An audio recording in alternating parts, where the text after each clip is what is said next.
প্রভু যিশুর দীক্ষা স্নান পর্ব। রবিবার। প্রথম পাঠ প্রবক্তা ঈশাইয়ার গ্রন্থ 40 অধ্যায়, পদ সংখ্যা 1 থেকে 5 এবং 9 থেকে 11। ভগবানের মহিমা প্রকাশিত হবে, আর সমস্ত মানুষ সেই মহিমা দর্শনও করবে। তোমাদের ঈশ্বর এই কথা বলছেন, আমার জাতিকে সান্ত্বনা দাও, তোমরা তাদের সান্ত্বনা দাও। জেরুজালেমের হৃদয়ের কাছেই বলো, এই কথা ঘোষণা করো। তার দাস্যবৃত্তির মেয়াদ এবার ফুরিয়েছে, তার অপরাধের প্রায়শ্চিত্ত করাই হয়েছে। সে যত পাপ করেছে, সে ভগবানের কাছ থেকে পেয়েছে তার দ্বিগুণ প্রতিফলন। শোনো, একটি কণ্ঠস্বর ঘোষণা করে চলেছে, মরুভূমিতে ভগবানের আসার পথ প্রস্তুত করে রাখো। আমাদের ঈশ্বরের জন্যে মরু প্রান্তরের মাঝখান দিয়ে একটি সমতল রাজপথ তৈরি করে নাও। সমস্ত উপত্যকা বুঝিয়ে দিয়ে উঁচু করা হোক, সমস্ত গিরি পর্বত বসিয়ে দিয়ে নিচু করা হোক। বন্ধুর ভূমিতল হয়ে উঠুক মসৃণ সমান, শৈলশিরা হোক সমভূমি।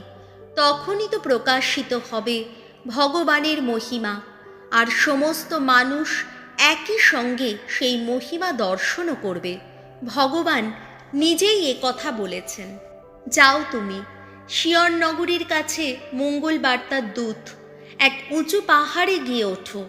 যাও, জেরুজালেমের কাছে মঙ্গল বার্তার দূত, মুক্ত কণ্ঠে চিৎকার করো, নির্ভয় চিৎকার করো। তুমি জুদা এলাকার প্রতিটি শহরকে বলো, ওই দেখো তোমাদের ঈশ্বর, ওই দেখো প্রভু ভগবান আসছেন মহাপরাক্রমে। নিজেরই বাহু শক্তি দিয়ে তিনি কর্তৃত্ব করেন।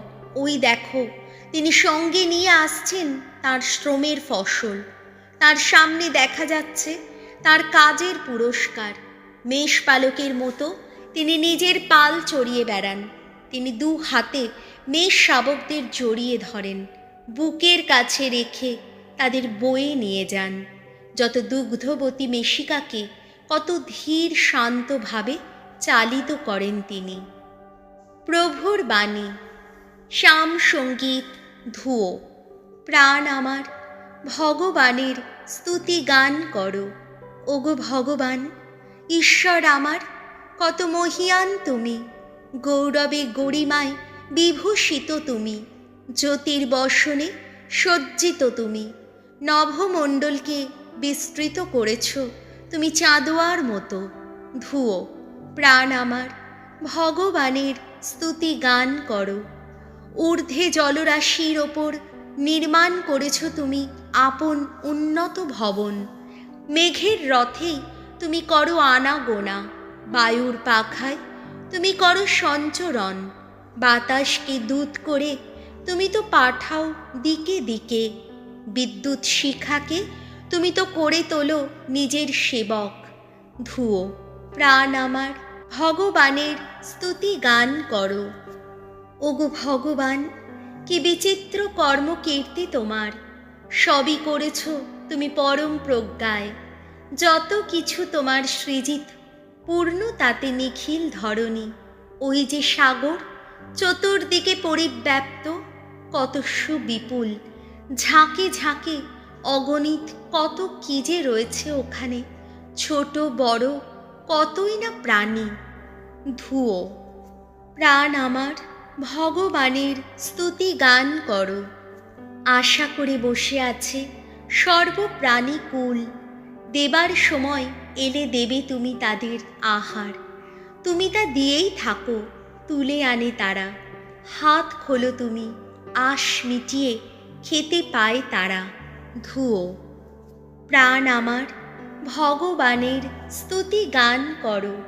তাদের নিঃশ্বাস বায়ু কেড়ে নাও তুমি, মৃত হয় তারা, আবার ধুলাতেই ফিরে যায়। তোমার সে প্রাণবায়ু যেই তুমি সঞ্চারিত করো, তখনই জীবের সৃষ্টি হয়। তুমি তো এমনি করে নিয়ত নবীন রাখো এ ধরণী তল। ধুয়ো। প্রাণ আমার ভগবানের স্তুতি গান করো। দ্বিতীয় পাঠ, শিষ্য তিতের কাছে প্রেরিত দূত পলের পত্র, 2 অধ্যায়, পদ সংখ্যা 11 থেকে 14 এবং 3 অধ্যায়, পদ সংখ্যা 4 থেকে 7। জলপ্রক্ষালনে তিনি আমাদের নবজন্ম দিলেন, পবিত্র আত্মার প্রভাবে আমাদের নবীন করে তুললেন। আমার প্রিয় সন্তান তিত, এই কথা সকলকে জানিয়ে দাও যে ঈশ্বরের অনুগ্রহ প্রকাশিত হয়েছে, সমস্ত মানুষের জন্য খুলে দিয়েছে পরিত্রাণের পথ। ঐশ্য অনুগ্রহ আমাদের এই শিক্ষা দেয় আমরা যেন সব রকম অধর্মাচরণ ও পার্থিব কামনা পরিত্যাগ করি। আমরা যেন এই সংসারে আত্মসংযত, ধর্মসম্মত, ভক্তিময় জীবন যাপন করি, আর তা যেন করি আমাদের সেই ধন্য আশা পূরণেরই প্রতীক্ষায়, আমাদের মহান ঈশ্বর ও ত্রাতা যীশু খ্রিস্টের মহিমা প্রকাশেরই প্রতীক্ষায়। তিনি আমাদের জন্যে নিজের প্রাণ বিসর্জন দিয়েছেন, যাতে সমস্ত অধর্ম থেকে তিনি আমাদের মুক্ত করতে পারেন এবং শুচিশুদ্ধ করে আমাদের যেন তার একান্ত আপন এক জাতির মানুষ করে তুলতে পারেন। এমনই মানুষ করে তুলতে পারেন সৎকর্মে আগ্রহী যারা। যখন প্রকাশিত হলো আমাদের ত্রাণকর্তা ঈশ্বরের করুণা ও ভালোবাসা, তখন আমাদের নিজেদের কোনো সৎকর্ম দেখে নয়, নিতান্তই কৃপা করে তিনি আমাদের পরিত্রাণ করলেন। জল প্রক্ষালনে তিনি আমাদের নবজন্ম দিলেন, পবিত্র আত্মার প্রভাবে আমাদের নবীন করে তুললেন।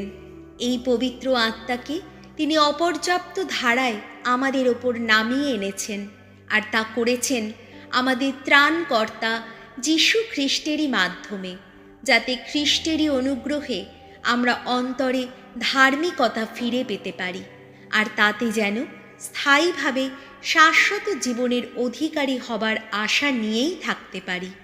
প্রভুর বাণী। বাণী বন্দনা। জয় জয় প্রভুর জয়। দীক্ষাগুরু যোহন বললেন, এমন একজন আসছেন যিনি আমার চেয়ে শক্তিশালী।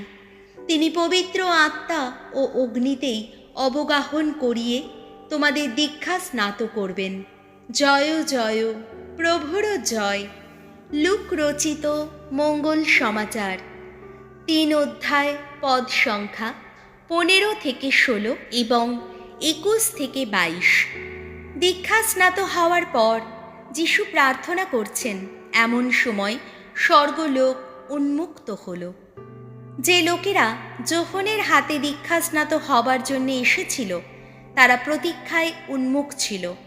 যোহনের সম্বন্ধে সবার মনে এই প্রশ্ন জাগছিল, তিনিই কি সেই খ্রিস্ট নন?